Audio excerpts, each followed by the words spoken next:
గర్భధారణ, ప్రసూతి చికిత్స, పిల్లలకు చికిత్స వంటి అన్ని సౌకర్యాలు కలిగిన ఒక పరిపూర్ణమైన ఆసుపత్రి మన సుధా ఫర్టిలిటీ సెంటర్. కలకత్తాలో జూనియర్ డాక్టర్ మీద జరిగినటువంటి అత్యాచారం, హత్య, దీనికి సంబంధించి దేశం మొత్తం కూడా నిరసనలు వెల్లువెత్తుతున్నటువంటి పరిస్థితి. ప్రజల ప్రాణాలు కాపాడేటువంటి డాక్టర్ల ప్రాణాలకే రక్షణ లేకుండా పోతుంది. అలాగే ఈ అత్యాచార, హత్య ఘటనలనే కాదు, సాధారణంగా డాక్టర్ల మీద రోగులు అనుచితంగా ప్రవర్తించటం, తిట్టటం, అబ్యూజింగ్ వర్డ్స్ యూజ్ చేయటం, అలాగే రోగుల బంధువులు కూడా లెక్క లేకుండా మాట్లాడటం, వారిని దుర్భాషలాడటం, ఇలాంటివన్నీ కూడా చాలా చోట్ల జరుగుతున్నటువంటి సంఘటనలు. సో వీటిని అదుపు చేయాలి అనేది డాక్టర్లు కోరుతున్నటువంటి అంశం. దీనికి సంబంధించి నిరసనలు తెలియజేస్తున్నారు. ఈరోజు ఆర్జీకేజీ హాస్పిటల్లో కోల్కతాలో జూనియర్ డాక్టర్లంతా కూడా ఓపీని బహిష్కరించడం జరిగింది. ఈరోజు ఓపీలు ఏవి కూడా చూడట్లేదు, అందరూ కూడా నిరసనలు తెలియజేస్తూ ఉన్నటువంటి పరిస్థితి. సో ప్రస్తుతం దేశంలో ఉన్నటువంటి ఈ పరిస్థితిని గమనించినటువంటి కేంద్ర ప్రభుత్వం దీనికి సంబంధించి కీలకమైనటువంటి ఆదేశాలు ఇవ్వటం జరిగింది. డాక్టర్ల మీద జరిగేటువంటి దాడులకు సంబంధించి హెచ్ఓడినే ఎఫ్ఐఆర్ ప్రిపేర్ చేసే విధంగా ఆదేశాలు ఇస్తూ కేంద్ర ప్రభుత్వం ఒక నిర్ణయం తీసుకోవడం జరిగింది. సాధారణంగా ఏదైనా ఒక ఘటన జరిగితే దానికి సంబంధించి పోలీస్ స్టేషన్లో కంప్లైంట్ ఇవ్వాలి. కంప్లైంట్ ఇచ్చిన తర్వాత పోలీసులు దాని మీద ప్రాథమిక విచారణ జరిపిన తర్వాత ఎఫ్ఐఆర్ నమోదు చేస్తారు. దాన్నే ఫస్ట్ ఇన్ఫర్మేషన్ రిపోర్ట్ అంటాం, ఎఫ్ఐఆర్. సో ఇది ముందుగా ఇచ్చినటువంటి సమాచారం ప్రకారం ప్రాథమికంగా ఒక నిర్ధారణకు వచ్చి చేసేటువంటిది ఎఫ్ఐఆర్. సో అయితే ఇది ఇక నుంచి అన్ని దేశంలో ఉన్నటువంటి ప్రతి వైద్య కళాశాల, అలానే హాస్పిటల్, వీటికి సంబంధించిన హెచ్ఓడీలు ఉంటారు కదా, హెడ్ ఆఫ్ ద డిపార్ట్మెంట్, వాళ్ళే నేరుగా ఎఫ్ఐఆర్ నమోదు చేయొచ్చు. ఇక నుంచి హాస్పిటల్స్లో కానీ, అలానే మెడికల్ కాలేజెస్లో కానీ జూనియర్ డాక్టర్ల మీద కావచ్చు, డాక్టర్ల మీద కావచ్చు, ఎవరైనా సరే అనుచితంగా ప్రవర్తించిన, నోటికొచ్చినట్టు మాట్లాడినా వాళ్ళ మీద స్పాట్లో ఎఫ్ఐఆర్ నమోదు చేయబడుతుంది, కేసు నమోదు చేయబడుతుంది. శిక్షలు ఏ విధంగా ఉంటాయి అనేది ఇక అది చట్ట ప్రకారం అయితే నడుస్తుంది. అది ప్రస్తుతం ఉన్నటువంటి పరిస్థితి. ఏపీ ముఖ్యమంత్రి చంద్రబాబు నాయుడు నిన్న సాయంత్రం ఆయన ఢిల్లీ వెళ్ళటం జరిగింది. మరొకసారి ఢిల్లీ టూర్ అని అయితే అనుకోవచ్చు.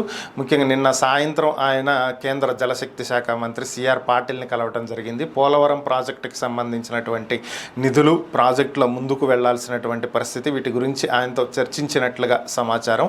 అయితే ఈరోజు కూడా చంద్రబాబు నాయుడు పర్యటన కొనసాగనుంది. ఈరోజు కేంద్ర మంత్రులు నిర్మలా సీతారామన్, అలాగే హోంమంత్రి అమిత్ షా, అలాగే ప్రధాని నరేంద్ర మోదీని కలవనున్నట్లుగా సమాచారం. ఏపీకి రావాల్సినటువంటి నిధులు, విభజన హామీలలో ఇవ్వాల్సినటువంటి అంశాలు, నిధులు, వాటికి సంబంధించినవి, అలాగే అమరావతి నిర్మాణం, పోలవరం నిర్మాణం, అలాగే రాష్ట్రానికి వివిధ పథకాల ద్వారా అందాల్సినటువంటి నిధులు, వీటన్నింటి గురించి చర్చించనున్నట్లుగా తెలుస్తుంది. అయితే ముఖ్యంగా ఇక్కడ చంద్రబాబుకు ఉన్నటువంటి పరిస్థితి ఏంటంటే ఇది ఒక కత్తి మీద సాము లాంటిది. ఎందుకంటే ఆల్రెడీ 15,000 కోట్ల రూపాయలు కేంద్రం ప్రకటించింది బడ్జెట్లో. కాకపోతే ఇది అప్పుగా ఇస్తుంది. సో ఈ అప్పు తీర్చాలి. ప్రస్తుతానికి చంద్రబాబు ఏపీ ప్రజలకు ఇది కేంద్రం చూసుకుంటుంది, 30 ఏళ్ళకి కదా కట్టాల్సిందే సర్ది చెప్పినా కూడా ఆయన మనసులో ఒక భయం అనేది ఉంటుంది. ఎందుకంటే 15,000 కోట్ల రూపాయల అప్పు అనేది చిన్న విషయం అయితే కాదు. సో భవిష్యత్తులో ఈ 5 ఏళ్లలో ఇంకెన్ని అప్పులు చేయాల్సి వస్తుంది అనేది కూడా ఆలోచించాలి. ఎందుకంటే భారీగా పథకాల గురించి చెప్పారు. సో ఈ పథకాలు అమలు చేయాలి. అమలు చేయకపోతే ప్రజల్లో వ్యతిరేకత వస్తుంది. దీంతో పాటుగా అడ్మినిస్ట్రేషన్కి కావాల్సినటువంటి నిధులు, అంటే జీతాలు ఇచ్చేవి కావచ్చు, స్టేషనరీస్, గవర్నమెంట్కి సంబంధించి పర్చేస్ చేయాల్సినటువంటివి కావచ్చు, అలానే డెవలప్మెంట్ యాక్టివిటీస్, రోడ్లు, భవనాలు, డ్రైనేజ్లు, water supply, drinking water, so ఇలా అనేక రకాలైనటువంటి అంశాలకు వీటికి సంబంధించి కూడా నిధులు కావాలి. సో ఒక పక్కన సంక్షేమాన్ని అందిస్తూనే మరొక పక్క అభివృద్ధిని చూపిస్తూ మరో పక్క అడ్మినిస్ట్రేషన్ని సక్రమంగా నిర్వహించాలి. అంటే టైంకి జీతాలు వేసుకుంటూ అన్ని సక్రమంగా అన్ని అంశాలని చూసుకుంటూ పోవాల్సినటువంటి పరిస్థితుల్లో చంద్రబాబు ఉన్నారు. ఇవన్నీ సక్రమంగా జరగాలి అంటే డబ్బు కావాలి. ఆ డబ్బు కావాలంటే అప్పులు తేవాలి. ఎందుకంటే ప్రస్తుతానికి రాష్ట్రం ఆదాయాన్ని జనరేట్ చేసే పరిస్థితుల్లో లేదు. ఒక పక్క ఆదాయం జనరేట్ చేయడానికి పరిశ్రమలను ఆహ్వానిస్తూనే మరొక పక్క యథావిధిగా గవర్నమెంట్ని నడపాలి. పరిశ్రమలు ఆహ్వానించినంత మాత్రాన సంపదలు వచ్చేస్తాయా అంటే ఈ రోజు అయితే ఏది జరగదు. ఎందుకంటే ఒక పరిశ్రమ ఏపీకి రావటానికి సిద్ధపడిన తర్వాత ఆ పరిశ్రమ ఇక్కడికి వచ్చి తమకు కావాల్సినటువంటి భూమిని సేకరించి దాంట్లో ఎస్టాబ్లిష్మెంట్ స్టార్ట్ చేసి పూర్తిగా నెలకొల్పటానికి 1 సంవత్సరం నుంచి 2 సంవత్సరాలు మినిమం టైం పట్టిద్ది. ఎందుకని అంటే కావాల్సిన ఇన్ఫ్రాస్ట్రక్చరు, మిషనరీ అన్నిటినీ కూడా పెట్టుకోవాలి కదా. ఈవెన్ ఒక సాఫ్ట్వేర్ కంపెనీ అయినా సరే వాళ్ళకి కావాల్సిన విధంగా ఇంటీరియర్ కావచ్చు, కావాల్సిన ఫెసిలిటీస్ కావచ్చు, అన్నీ అరేంజ్ చేసుకుంటానికి net facilities, data centres, servers, systems ఇలా ఎన్నో ఉంటాయి దానికి కూడా. సో ఓవరాల్గా దేనికైనా సరే మినిమం 1 ఇయర్ అనేది టైం పడుతుంది. ఈ 1 ఇయర్ తర్వాత వాళ్ళ కార్యకలాపాలు, వాళ్ళ బిజినెస్ ఎంత గ్రో అవుతుంది, ఎంత డెవలప్ చేస్తున్నారు, దాన్ని బట్టే గవర్నమెంట్కి వచ్చే ట్యాక్స్ ఆదాయం పెరుగుతుంది. అప్పటి వరకు కూడా గవర్నమెంట్కి ఆదాయం రాదు. సో కాబట్టి దీని అంతటికి అన్నీ కూడా it's related to the money. So ఇప్పుడు ఆ మనీ కోసమే చంద్రబాబు 1కి 2 సార్లు ఢిల్లీ చుట్టూ చక్కర్లు కొట్టాల్సినటువంటి పరిస్థితి. వివిధ పథకాల ద్వారా కేంద్రం నుంచి రాష్ట్రాలకు రావాల్సినటువంటి నిధుల్లో ఏపీకి కాస్త ఎక్కువ తెచ్చుకోగలిగితే ప్రస్తుతం యథావిధిగా ప్రభుత్వాన్ని నడుపుకోవచ్చు ఇబ్బందులు లేకుండా. తర్వాత సంపద సృష్టి అనే దాని మీద దృష్టి పెడితే భవిష్యత్తులో ఇబ్బందులు లేకుండా ఉంటాయి అనేది ఆయన థాట్. సో అందుకే 1కి 2 సార్లు వెళ్తున్నారు. ప్రజలకు ఇక్కడ ధైర్యం చెప్తున్నా ఆయన మనసులో మాత్రం ఒక భయం అలాగే ఉంది అనేది చాలా స్పష్టంగా కనిపిస్తున్నటువంటి పరిస్థితి. మచిలీపట్నం ఎమ్మెల్యే కొల్లు రవీంద్ర నిన్న ప్రెస్ మీట్ పెట్టడం జరిగింది. ఆయన నిన్న టీడీపీ కేంద్ర కార్యాలయం మంగళగిరిలో ప్రజల నుంచి ప్రజా దర్బార్ కార్యక్రమంలో వినతులు స్వీకరించడం జరిగింది. ఈ సందర్భంగా ఆయన మాట్లాడుతూ గత ప్రభుత్వం అయినటువంటి వైఎస్ఆర్ కాంగ్రెస్ పార్టీ మీద భారీ సంఖ్యలో ఫిర్యాదులు వస్తున్నాయని, ప్రజా దర్బార్లో ఎక్కువగా వస్తున్నటువంటి ఫిర్యాదులు గత ప్రభుత్వం మీదే ఉన్నాయని, ప్రభుత్వం చేసినటువంటి భూదందాల గురించో లేదంటే మరొక దాని గురించో ఇట్లా అన్నీ కూడా వాళ్ళకి సంబంధించినటువంటి బెదిరించారనో, భయపెట్టారనో, భూములు లాక్కున్నారనో, కబ్జా చేశారనో, వాళ్ళకే తెలియకుండా వాళ్ళ భూములు అమ్మేశారనో ఇలా ఎన్నో రకాలైనటువంటి కంప్లైంట్లు వస్తున్నాయని, అధికారంలో ఉన్నామని చెప్పి ఎగిరెగిరి పడినటువంటి అప్పటి మంత్రులు రోజా, కొడాలి నాని, అలాగే టీడీపీ నుంచి వెళ్ళినటువంటి వంశీ ఈరోజు అసలు ఏమైపోయారో కూడా కనిపించకుండా పోయారని, గత ప్రభుత్వం ఇసుక, లిక్కర్లో భారీ స్థాయిలో దోచేసిందని, ముఖ్యంగా లిక్కర్లో 1.24 లక్షల కోట్ల రూపాయల సేల్స్ అనేవి కేవలం ఆఫ్లైన్ పేమెంట్స్, నగదు ద్వారా చేసినటువంటి చెల్లింపులేనని, ఈ డబ్బంతా ఎటుపోయిందో తెలియదని డిస్టిలరీలను అడ్డం పెట్టుకుని భారీ స్థాయిలో దోచేయటం జరిగింది. వీటన్నింటినీ లెక్కలు బయటికి తేల్చి శిక్షలు వేస్తాము అని చెప్పి ఆయన మరొకసారి చెప్పడం జరిగింది. వైఎస్ఆర్ కాంగ్రెస్ పార్టీ అధినేత జగన్మోహన్ రెడ్డి, అలాగే ఆ పార్టీ రాజ్యసభ సభ్యుడు విజయసాయి రెడ్డి, అలానే ఎంపీ మిథున్ రెడ్డి వీళ్ళ ముగ్గురికి సంబంధించి భారీ స్థాయిలో కేసులు నమోదవుతున్నట్లుగా తెలుస్తుంది. ముఖ్యంగా లిక్కర్కు సంబంధించి లిక్కర్ స్కామ్లో భారీ దోచేశారని, 1.5 లక్షల కోట్ల రూపాయలు నగదు చెల్లింపులే జరిగాయని, డిస్టిలరీలను వీళ్ళ చేతుల్లో పెట్టుకుని ఇష్టం వచ్చినట్లుగా ఆడించడం జరిగిందని, కల్తీ నాసి రకమైనటువంటి మద్యాన్ని ప్రజల్లోకి తీసుకువచ్చి వారి ప్రాణాలు పోవటానికి కారణం ఈ ముగ్గురు వ్యక్తులేనని, భారీ స్థాయిలో లిక్కర్లో అవకతవకలకు పాల్పడ్డారని, 1000 కోట్ల రూపాయలను దోచేయటం జరిగిందని చెప్పి వినుకొండ చెందినటువంటి టీడీపీ ఎమ్మెల్యే జీవి ఆంజనేయులు ఆరోపించడం జరిగింది. దీని మీద చర్యలు తీసుకుంటామని, వీరి మీద విచారణ జరిపించి అవసరమైతే ఆధారాలు ఉంటే వీళ్ళ ముగ్గురి మీద కంప్లైంట్లు నమోదు చేయటం, అలాగే కేసులు నమోదు చేయటం కూడా జరుగుతుంది, చట్టం ముందు నిలబెట్టడం జరుగుతుంది అనేది ఆయన చెప్తున్నటువంటి అంశం. కలకత్తాలో జూనియర్ డాక్టర్ మీద జరిగినటువంటి అత్యాచారం, హత్య ఘటనకు సంబంధించి కొన్ని కొత్త విషయాలు తెర మీదకు రావడం జరిగింది. ముందుగా ఫోరెన్సిక్ రిపోర్ట్ వచ్చినటువంటి పరిస్థితుల్లో ఆమె శరీరంలో 150 గ్రాముల స్పర్మ్ ఉంది అని చెప్పి ముందుగా భావించడం జరిగింది. అయితే ఈ 150 గ్రాముల స్పర్మ్ ఉన్నటువంటి డీటెయిల్స్ రావడంతో ఒకరు కాదు అత్యాచారానికి పలువురు వ్యక్తులు పాల్పడి ఉంటారు, అంటే ఇది సామూహిక అత్యాచారం అని చెప్పి అందరూ భావించారు. దీనికి సంబంధించి డాక్టర్లు తీవ్ర స్థాయిలో స్పందించడం జరిగింది. అలాగే ఆమె కుటుంబ సభ్యులు కూడా దీన్ని తీవ్రంగా పరిగణించడం జరిగింది. అయితే ఇప్పుడు కొత్తగా వచ్చినటువంటి సమాచారం ఏంటంటే పూర్తి నిజ నిర్ధారణ ఫోరెన్సిక్ రిపోర్ట్ అనేది కంప్లీట్గా బయటకు రావటం జరిగింది. దీనికి సంబంధించినటువంటి రిపోర్ట్లు ఒకసారి పరిశీలించినట్లయితే ఏదైతే 150 గ్రాముల వీర్యం స్పర్మ్ దొరికిందని చెప్పి అనుకుంటున్నారో అది కాదు, అది పూర్తిగా అబద్ధం అనేది వంటిది ఈ రిపోర్ట్ల ద్వారా వెల్లడవుతున్నటువంటి అంశం. డాక్టర్లు పొందుపరిచింది 150 గ్రాముల యూట్రస్ అని చెప్పి పొందుపరిచారు. అంటే సాధారణంగా పోస్ట్ మార్టం నిర్వహించేటప్పుడు శరీరంలో ఉన్నటువంటి అవయవ భాగాలు ఏంటి, ఎంత వెయిట్ ఉన్నాయి ఏంటి, అసలు అన్ని క్లియర్గా ఇన్డెప్త్గా రిపోర్ట్లో రాస్తారు. సో దాంట్లో భాగంగానే గర్భసంచి యూట్రస్కి సంబంధించి 150 గ్రాములు వెయిట్ ఉన్నట్లుగా వాళ్ళు నమోదు చేయటం జరిగింది. దీన్నే బయటకు వచ్చేటప్పటికి ఆ న్యూస్ మిస్లీడ్ అవ్వటం, అది 150 గ్రామ్స్ స్పర్మ్ అని చెప్పి పబ్లిసిటీ అవ్వటం, భారీగా అది జనాల్లోకి చొచ్చుకుపోవటం జరిగింది. కానీ అసలు వాస్తవం ప్రకారం 150 గ్రామ్స్ స్పర్మ్ కాదు, ఇది కేవలం యూట్రస్ మాత్రమే అనేది ఈరోజు నివేదిక బయట పెట్టినటువంటి అంశం. సో దీంతో సామూహిక అత్యాచారం అయితే జరగలేదని, కేవలం ఒక వ్యక్తి అత్యాచారానికి హత్యకు పాల్పడి ఉండవచ్చు అని చెప్పి వైద్యులు అలానే ఇన్వెస్టిగేట్ చేస్తున్నటువంటి అధికారులు భావిస్తున్నటువంటి పరిస్థితి. ఫోరెన్సిక్ వాళ్ళు వచ్చేప్పటికే 5 గంటల ఆలస్యమైనటువంటి నేపథ్యంలో ఆమె మీద జరిగినటువంటి రక్త నమూనాలు కావచ్చు, స్పెర్మ్ కావచ్చు, ఇవన్నీ ఘనీభవించినటువంటి నేపథ్యంలో ఉన్నటువంటి శాంపిల్స్నే వాళ్ళు సేకరించడం జరిగింది. దాని ప్రకారమే రిపోర్ట్లు రూపొందిస్తున్నారు అనేది ప్రస్తుతం మనకున్నటువంటి సమాచారం. ప్రస్తుతం ఇంకొక కొత్త శత్రువు మనకి తయారైనట్లుగా కనిపిస్తుంది. ఎందుకని అంటున్నాను అంటే, భారతదేశం ఎదగటం ప్రపంచంలో ఉన్నటువంటి చాలా దేశాలకు ఇష్టం ఉండదు. అందులో ముఖ్యమైనటువంటి దేశాలను కనుక లెక్కేస్తే ఫస్ట్ ప్లేస్లో పాకిస్తాను, చైనా ఉంటాయి, తర్వాత అమెరికా ఉంటుంది. సో అలాగే ఇతర పాశ్చాత్య దేశాలు. మనం ఎదుగుదలను కోరుకునేటువంటి దేశాలను లెక్క పెడితే మన ఎదుగుదలను కోరుకునేటువంటి దేశాల్లో మొదటి స్థానంలో రష్యా ఉంటుంది, తర్వాత ఇజ్రాయెల్ ఉంటుంది, తర్వాత సౌదీ అరేబియా, ఇరాన్. సో ఇవి మన మిత్ర దేశాలు అనుకోవచ్చు.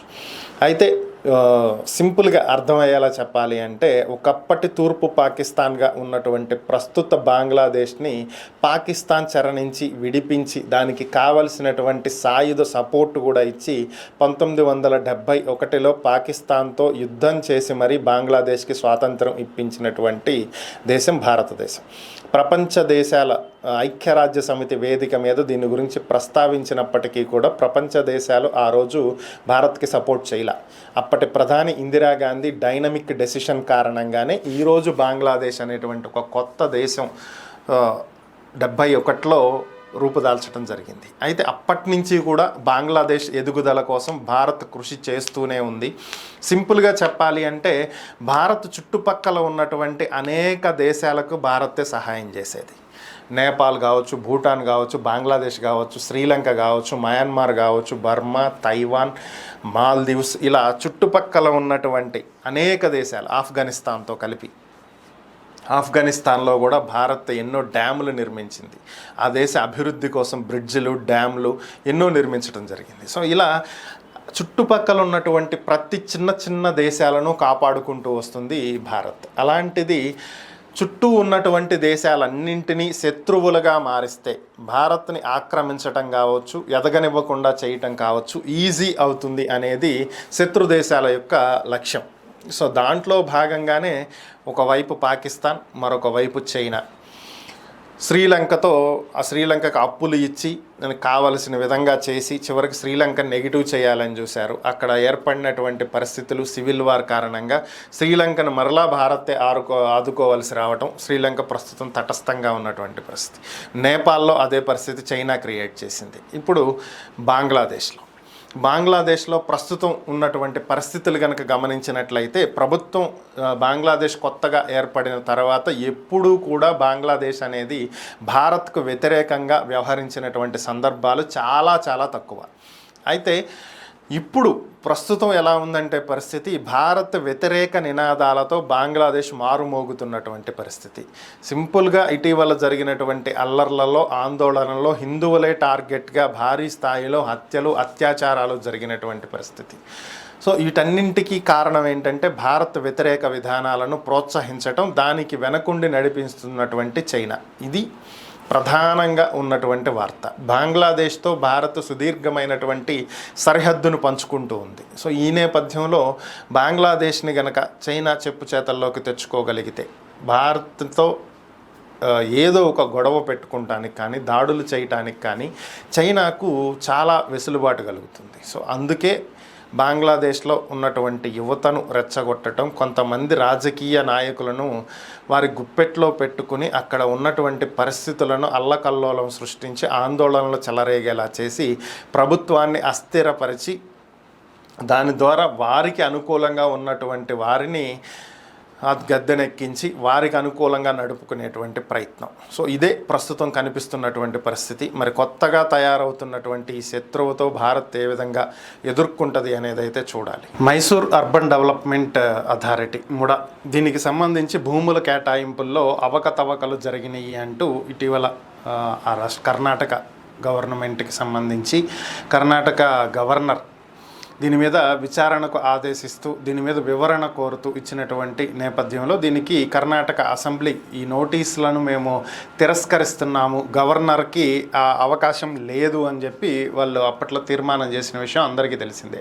అయితే గవర్నర్ ఇంకొక స్టెప్ ముందుకు వేసినట్లుగా తెలుస్తుంది. ఈరోజు మనకున్నటువంటి సమాచారం ప్రకారం కర్ణాటక గవర్నర్ సీఎం సిద్ధరామయ్య మీద విచారణకు ఆదేశించినట్లుగా తెలుస్తుంది.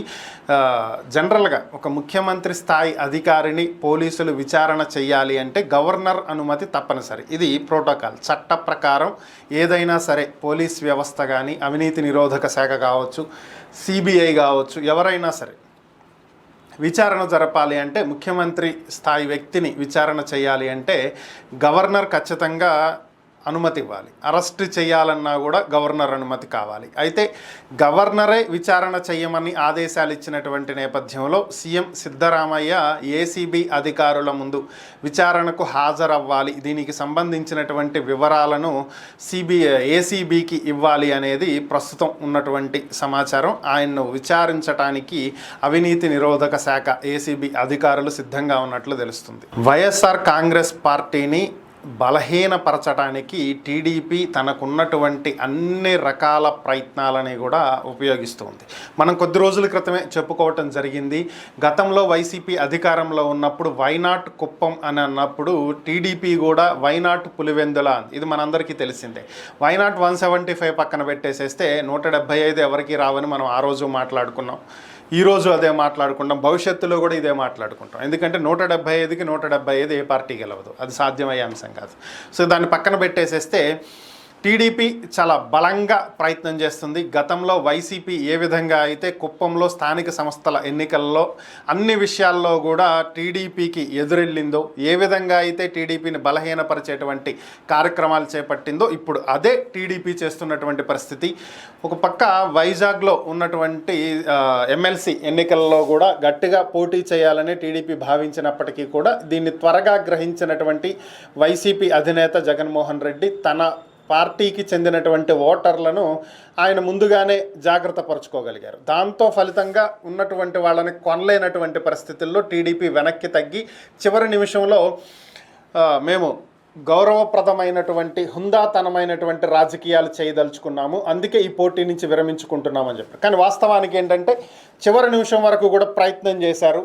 ఇది ప్రజలు ఓట్లు వేసి గెలిపించేటువంటి ఎమ్మెల్సీ స్థానాలు కాదు, ఇది స్థానిక సంస్థల కోటాలో వచ్చినటువంటి ఎమ్మెల్సీ స్థానం. అంటే స్థానికంగా ఉన్నటువంటి కార్పొరేటర్లు, ఎంపీపీలు, జడ్పీలు వేయాల్సినటువంటి ఓట్లు ఇవి. సో వాళ్ళు ఆల్రెడీ వైసీపీ పార్టీ నేతలైనటువంటి నేపథ్యంలో 200 మందిని కొనుగోలు చేస్తే తప్ప ఒక అభ్యర్థిని గెలిపించుకోలేనటువంటి పరిస్థితి టీడీపీది. అందుకనే వెనకడుగు వేయటం జరిగింది. ఇక కడప విషయానికి వచ్చినట్లయితే ప్రస్తుతం కడపలో టీడీపీ చాలా శరవేగంగా పావులు కదుపుతున్నట్లుగా తెలుస్తుంది.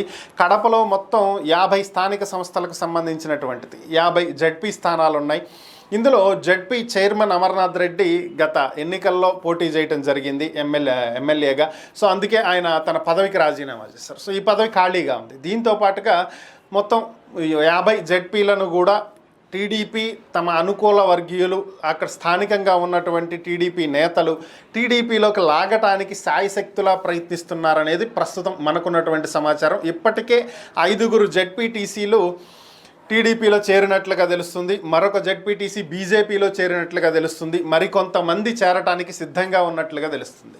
సో దీంతో మేల్కొన్నటువంటి జగన్మోహన్ రెడ్డి బెంగళూరులో ఉన్నారు ప్రస్తుతం. ఆయన అక్కడి నుంచే ఆదేశాలు ఇచ్చినట్లుగా తెలుస్తుంది. ఈ నెల 21వ తేదీన అందరూ కూడా తాడేపల్లి రావాలని, తాడేపల్లిలో ఆయన ప్రతి ఒక్కరితో నేరుగా మాట్లాడతారని చెప్పి ప్రస్తుతం మనకున్నటువంటి సమాచారం. అంటే ఏ విధంగా అయితే స్థానిక సంస్థల కోట ఎమ్మెల్సీ ఎన్నికలలో విశాఖ నేతలతో, స్థానిక సంస్థల నేతలతో నేరుగా ఆయనే మాట్లాడి భవిష్యత్తు మీద భరోసా ఇస్తూ తానుండి అన్నీ చూసుకుంటానని చెప్పి తెలియజేసి ఏ విధంగా పార్టీ నుంచి వెళ్ళిపోకుండా ఆపుకోగలిగారు. ఇప్పుడు అదే వ్యూహాన్ని మరలా అమలు చేయాలనేది జగన్ ఉద్దేశంగా కనిపిస్తుంది. మరి ఇది ఎంతవరకు వర్కౌట్ అవుతుంది అనేది చూడాలి. ఈ నెల 1వ తేదీన జరిగినటువంటి పెన్షన్ల పంపిణీ కార్యక్రమం, సో ఇది అందరికీ తెలిసిందే. దీంట్లో కొత్తగా విషయం ఏముంది, ఆల్రెడీ అయిపోయి 15 రోజులు దాటిపోయింది, 17వ రోజు ఇది. సో ఇప్పుడు కొత్తగా దీని గురించి చెప్పేదే ఉంది అనుకోవచ్చు. కాకపోతే ఇక్కడ నేను చెప్పదలుచుకున్నటువంటి విషయం ఏంటంటే 1వ తేదీన జరిగినటువంటి ఒక సంఘటన, పెన్షన్ల పంపిణీ కార్యక్రమానికి సంబంధించి ముఖ్యమంత్రి చంద్రబాబు నాయుడు మడకశిర పర్యటనలో ఉన్నప్పుడు అక్కడ స్థానికంగా ఉన్నటువంటి సిపిఐ సిపిఎం కార్యకర్తలని, నాయకులని ముందస్తు చర్యలుగా కొంతమందిని హౌస్ అరెస్టు, కొంతమందిని అరెస్ట్ చేయడం జరిగింది. ఇది అందరికీ తెలిసిందే. దీనికి సంబంధించే సిపిఐ తీవ్రంగా స్పందించినటువంటి నేపథ్యంలో మంత్రి నారా లోకేష్ ట్విట్టర్ ద్వారా ఒక ట్వీట్ చేయటం కూడా జరిగింది. ఇది అప్పుడు కూడా మనం మాట్లాడుకోవటం జరిగింది.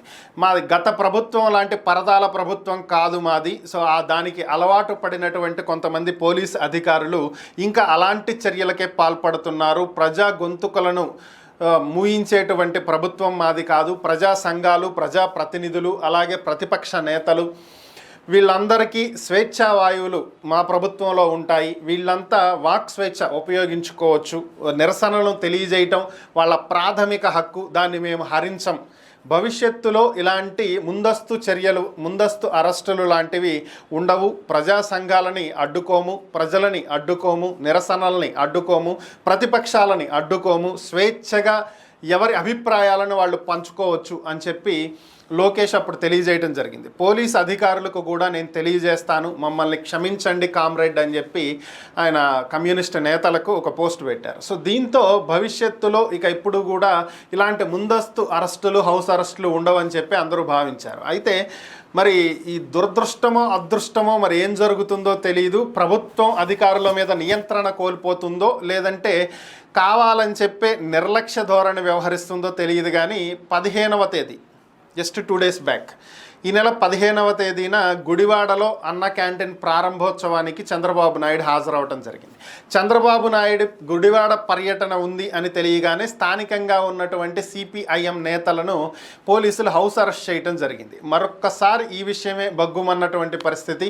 ఆల్రెడీ మరొకసారి ఇలాంటివి జరగకుండా చూసుకుంటామని చెప్పి మంత్రే స్వయంగా చెప్పిన తరువాత కూడా మరలా ముందస్తు అరెస్టులు జరగటం, హౌస్ అరెస్టులు జరగటం దేనికి ప్రతీక అని చెప్పి సిపిఐఎం నేతలు గట్టిగా ప్రశ్నిస్తున్నటువంటి పరిస్థితి. మరి దీనికి ప్రభుత్వం ఏం సమాధానం చెప్తుందనేది చూడాలి. ఏపీలో లిక్కర్ విధానం మారబోతుంది అనేది ప్రస్తుతం మనకున్నటువంటి సమాచారం. అంటే ఇది ఎందుకు దీని గురించి ఇంత పర్టికులర్గా చెప్పాల్సి వస్తుంది అంటే 2024 సార్వత్రిక ఎన్నికల తర్వాత చంద్రబాబు నాయుడు ఇచ్చినటువంటి హామీలు, సూపర్ 6 పేరుతోటి ఏవైతే తీసుకొచ్చారో వీటిని అమలు చేస్తారు అని చెప్పి అందరూ భావించినప్పటికీ కూడా ఇప్పటి వరకు వీటికి సంబంధించినటువంటి చర్యలు పెద్దగా ముందుకు వెళ్తున్నట్లయితే ఎక్కడ అనిపించట్లేదు. కేవలం పెన్షన్ పెంపుదల ఇలాంటి చిన్న చిన్నవే తప్ప సూపర్ 6లో ముఖ్యమైనటువంటి అయినటువంటి తల్లికి వందనం ఇవి ఏడాది పాటు ఉండదని తేల్చేశారు. అలాగే 3 ఫ్రీ గ్యాస్ సిలిండర్లు, వీటి గురించి అసలు ఊసేలేదు. మహిళలకు ఉచిత బస్సు ప్రయాణం 15వ తేదీ నుంచి అన్నారు, ఇప్పటి వరకు ఏ డేట్లో ఇస్తారు అనేది ప్రకటన కూడా లేదు. ఇక 18 సంవత్సరాలు నిండినటువంటి మహిళలకు 1500 రూపాయలు ప్రతి నెల అన్నారు. వాటి గురించి అసలు మాట్లాడుతున్నటువంటి దాఖలాలు కూడా లేవు. సో ఇలా వరుసగా చూసుకుంటూ పోతే సూపర్ 6 హామీలకు తిలోదకాలు ఇచ్చారా అనేటువంటి వార్తలు కూడా వస్తున్నటువంటి నేపథ్యంలో వీటిని ఎక్కువగా తెర మీదకు రాకుండా చేయటానికి, అంటే చర్చలోకి రాకుండా చేయటానికే బాబు గారు నెలకొక పథకాన్ని అమలు చేసుకుంటూ పోతున్నారు అనేది వినిపిస్తున్నటువంటి వార్తలు. అంటే ముందుగా పెన్షన్ 4000 చేశారు, 3000 నుంచి, అంటే ఒకేసారి 1000 రూపాయలు పెంచారు. అదిగో గత ప్రభుత్వం సంవత్సరానికి 250 రూపాయలే పెంచుకుంటూ పోయింది, మేము మొత్తం ఒకేసారిగా 1000 రూపాయలు పెంచామని చెప్పి ప్రచారం చేసుకున్నారు. దీనికే ఒక నెల సరిపోయింది, అయిపోయింది. సీన్ కట్ చేస్తే 2వ నెల వచ్చేటప్పటికి అన్న క్యాంటీన్లు స్టార్ట్ చేశారు. సో ఇప్పుడు అన్నా క్యాంటీన్లని ప్రారంభించారు ఆగస్టు నెలలో. సో ఇది ఈ నెలకి సరిపోయింది. ఈ నెలంతా దీనికి సంబంధించినటువంటి చర్చతో నడిపేస్తారు, ముందుకెళ్ళిపోతాయి. ఇక వచ్చే నెల సెప్టెంబర్, అక్టోబర్ నెలలో, అక్టోబర్ 3వ తేదీలోపు కొత్త మద్యం పాలసీ విధానాన్ని తీసుకొస్తామని చెప్తున్నారు. అంటే గతంలో ఏ విధంగా అయితే ప్రైవేట్ వ్యక్తులు టెండర్లు వేసి మద్యం పాడుకుని దుకాణాలు 3600 మద్యం దుకాణాలు ఉన్నాయో ఇవి ప్రభుత్వం టెండర్ల ద్వారా కేటాయించబోతుంది. అయితే గత ప్రభుత్వమే నడిపే విధంగా వీటిని తీసుకురావటం, నాసి రకమైనటువంటి మద్యాన్ని అమ్మారు. అలాగే మద్యం రేట్లు కూడా భారీగా పెంచినటువంటి నేపథ్యంలో సామాన్యులు ఇబ్బందులు పడుతున్నారనేది ప్రస్తుతం ఉన్నటువంటి ప్రభుత్వం చెప్తున్నటువంటి వ్యాఖ్యలు. దీన్ని దృష్టిలో ఉంచుకునే భవిష్యత్తులో అంటే రేపు అక్టోబర్లో తీసుకురాబోయేటువంటి కొత్త మద్యం పాలసీకి సంబంధించి కొంత చర్చ అయితే నడుస్తున్నట్లుగా తెలుస్తుంది. దీంట్లో ఎక్కువ మంది తాగేటువంటి బ్రాండ్లు వీటికి సంబంధించి, అలాగే ముఖ్యమైనటువంటి బ్రాండ్లు కొత్తగా వచ్చినటువంటి కొత్త పేర్లు లాంటివి ఏవి వినిపించకుండా పాత మద్యం బ్రాండ్లను తీసుకురావటమే కాకుండా అతి చౌకగా మినిమం 80 నుంచి 100 రూపాయల లోపే మద్యం అందుబాటులో ఉండేలాగా చూడాలి అనేది ప్రభుత్వం యోచిస్తున్నట్లుగా తెలుస్తుంది. మరి ఇంత తక్కువకి మద్యం నిజంగా అందుబాటులోకి వచ్చేటువంటి అవకాశాలు ఉన్నాయా? దాన్ని ఇంత తక్కువ తగ్గించి ప్రజల ఆరోగ్యాన్ని పాడు చేయడానికి ప్రభుత్వం ఇలాంటి చర్యలు ఎందుకు తీసుకుంటుంది అనేది కూడా ఒక వార్త. అంటే ఇప్పుడు మద్యం రేట్లు పెంచినంత మాత్రాన తాగకుండా ఉంటారా అంటే అట్లాంటిదేమి ఉండదు. 100 రూపాయలు దాన్ని 1000 రూపాయలు చేసినా తాగేవాళ్ళు తాగుతారు, దాంట్లో డౌట్ ఏం లేదు. కానీ ఇప్పుడు దాన్ని భారీగా తగ్గించాల్సినటువంటి అవసరం అయితే లేదు. బట్ ప్రభుత్వ నిర్ణయం ఏంటనేది చూడాలి.